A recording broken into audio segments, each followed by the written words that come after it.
Hi friends, Steve here this morning in Reno, Nevada. I got up early and I've been driving around town doing a little sightseeing while I'm waiting for the National Automobile Museum to open. It's considered to be one of the 10 best vintage car museums in the country, and there are supposed to be hundreds of historic automobiles here, dating back over 100 years to some of the very first cars that were produced. But the cars I'm most interested in seeing today are those that were once owned by famous celebrities, and the cars that are famous because they appeared in movies. And they have nearly a dozen of these on display here today. Some of the vintage cars I'm hoping to see include Sammy Davis Jr.'s 1935 Deusenberg, Mary Pickford's 1928 Ford Sports Coupe, Elvis Presley's 1973 Cadillac, Frank Sinatra's 1961 Ghia, JFK's 1962 Lincoln Continental, and two classic cars that appeared in two of the most popular movies of all time, the 1912 Rambler that appeared in the movie Titanic, and the 1949 Mercury that was driven by James Dean in the movie Rebel Without a Cause. I'm all masked up, so let's go inside and see if we can find them. So the very first car I see is right here in the lobby before you even enter the museum. And if this were the only car I was able to see today, I think I would still be very happy that I visited this museum. As you know, I'm a big fan of the Back to the Future movies, and I'm sure many of you are probably only familiar with the DeLorean because of those movies. Now, this informational sign is a little strange because it says this is a 1981 DeLorean, but in the smaller type it says this was the first of two that were 24 karat gold plated and that they appeared in the December 1979 American Express Christmas catalog for $85,000 each. Whichever year is correct, this car is still pretty cool even today. And feel free to pause the video if you want to read more of the details on these signs. I'm sure the other cars we're about to see have them as well. I really like the original silver color, but I have to say this gold is pretty nice too. Maybe even nicer than the silver. And I'm guessing that it's worth a pretty penny today. And what better car to start with today in this vintage auto museum than this DeLorean time machine? So let's head into the actual museum now.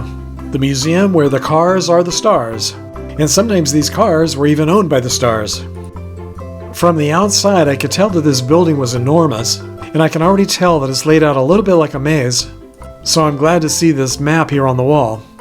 I'm going to start in Gallery 1, which has the oldest cars on display, and I believe this is where the first famous movie car is located. So how many of you have seen the 1997 blockbuster movie Titanic? I'm guessing that you all raised your hand. It won 11 Academy Awards and is one of the most popular movies of all time. But when you were watching the movie, how many of you actually noticed any of the vintage cars? Now I want to go back and watch this movie again and see if I can spot it. The informational sign here says that it appeared in the dock scenes prior to the ship's departure from Southampton, England. And I also just learned something that came as kind of a surprise. Apparently in 1901, the Oldsmobile was the first mass-produced car. In 1902, the Rambler was the second car to be mass-produced, and Fords didn't roll off the assembly line until a year later in 1903.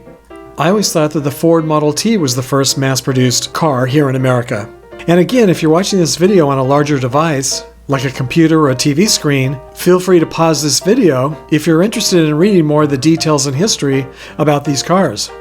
In between these four large galleries of classic cars are really well done streets of parked cars, and the streets have themes based on the year of the cars. And just outside this gallery is a 1930s themed street, which I saw on my way in, and I believe that's where Sammy Davis Jr.'s former vintage car is displayed. So let's go see if we can find it. According to the sign here, this 1935 Deusenberg reproduction, or replica as they were called back in the 1970s, was owned by Sammy Davis Jr., who later donated it to this museum. Apparently, back in the 1970s, there was a growing market for replicas, which were copies of popular classic cars, and this one was built in 1971 by Deusenberg Corporation in Gardena, California. It also says that the Model J Deusenbergs are among the most expensive collector cars today, and back in the 1920s and 30s, only the very wealthy could afford them. Gary Cooper, Greta Garbo, Cary Grant, and Clark Gable all own Deusenbergs. And I would love to know where their Deusenbergs are today. So if any of you watching happen to know, please let us know in the comments section down below. The price of this Roadster in 1971, when it was purchased new, was $29,000. The price adjusted for inflation would have been around $200,000 today. And that's the price for a reproduction. Can you imagine what the original must have cost?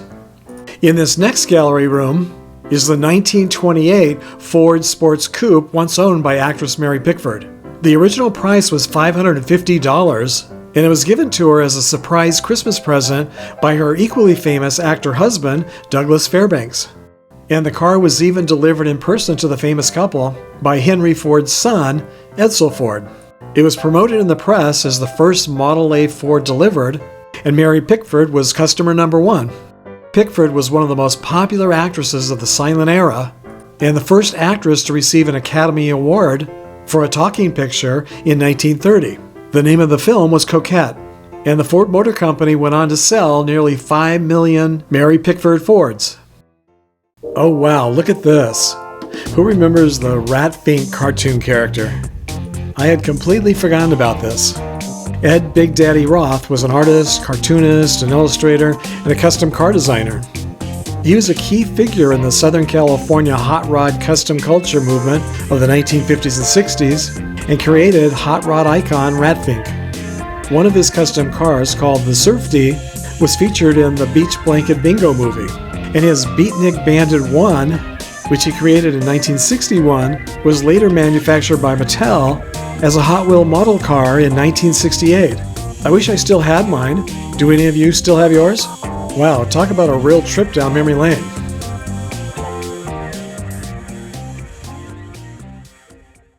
And here's the white 1973 Cadillac Eldorado Coupe, once owned by one of Cadillac's best customers, Elvis Presley. The sign says that this classic Cadillac was given to Elvis as a birthday gift from his father, Vernon Presley.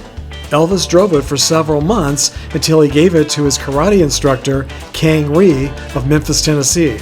Kang instructed Elvis up to a 7th degree black belt, and apparently he was very grateful. My grandmother loved Elvis and she loved her Cadillacs, and I believe this was the model Cadillac that she owned when she died in the 1970s, not long after Elvis passed away. And let me back up here just a little bit so you can get a better view. And here's a look inside. Remember the old days when front seats were just like one big sofa?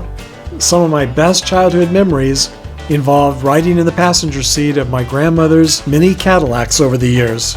And that's where I heard every Elvis song for the first time, playing on our car radio. To this day, every time I see a Cadillac, I still think of my grandmother. And right across the hallway is Frank Sinatra's 1961 Ghia hardtop. Only 26 of them were ever built, and Sinatra bought the first one. In 1961, this custom luxury car sold for $15,000. That would be about $131,000 today.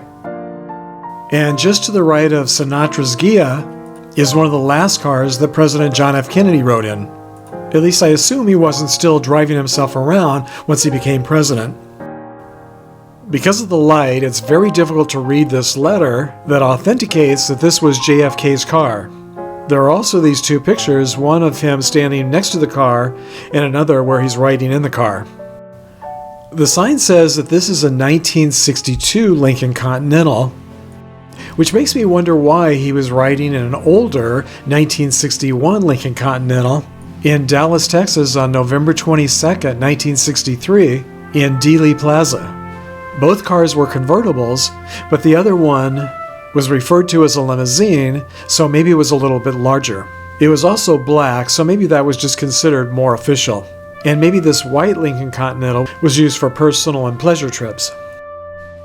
If any of you happen to know, please share with us. I recently watched the very fascinating Netflix documentary, Sinatra, All or Nothing at All, and I learned so much about Sinatra and Kennedy that I didn't know before. Sinatra and Kennedy became close friends during his 1962 presidential campaign, and Kennedy very likely would not have had a chance to win without the support of Sinatra and his very influential friends. So it only seems fitting that these two cars are displayed next to each other. And look at this, wow, I was definitely not expecting to see this car here today. It never even occurred to me that it would still be around after all these years. But I guess that's the point of this entire museum, isn't it? The sign in the front of the car says this is the 1949 James Dean Mercury. And fans of the movie will recognize this as the car he drove in the 1955 film classic Rebel Without a Cause. The sign also says that this car has a cult following and is one of the most famous cars in movie history. That does not surprise me, and it definitely makes my day to see it here in this museum. It's funny how looking at old, classic, historic cars can fill you with so much emotion. Rebel Without a Cause premiered in October of 1955, 1 month after Dean's death, so he never even got to see the movie, or to know the huge impact it had on popular culture worldwide, or to enjoy and celebrate in its massive success. One of the things that surprises me so much about all of these vintage cars is just how new they all look. Most of them barely look used. They've really been lovingly restored and maintained, and I don't know if that really comes across in this video. These really are like works of art. They're like looking at beautiful paintings, and it's fun to be able to get up close and personal. Being here today reminds me of the experience I had back in the 1970s when I visited the Metropolitan Museum of Art in New York City and was able to see Vincent van Gogh's famous Starry Night painting in person. It was just a foot or so away and I could see every brushstroke, and it was just mesmerizing. It was a feeling that you could just never get looking at a photograph of the painting. And that's how it feels today being here in person.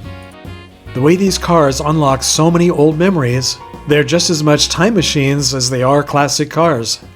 I hope you were able to hear me with my mask on in there. One of America's 5 greatest auto museums, according to Auto Week. Yeah, I would definitely second that. He definitely looks like he's ready for a fun road trip. And speaking of fun road trips, here are a few more interesting sights that I spotted on my way over here this morning.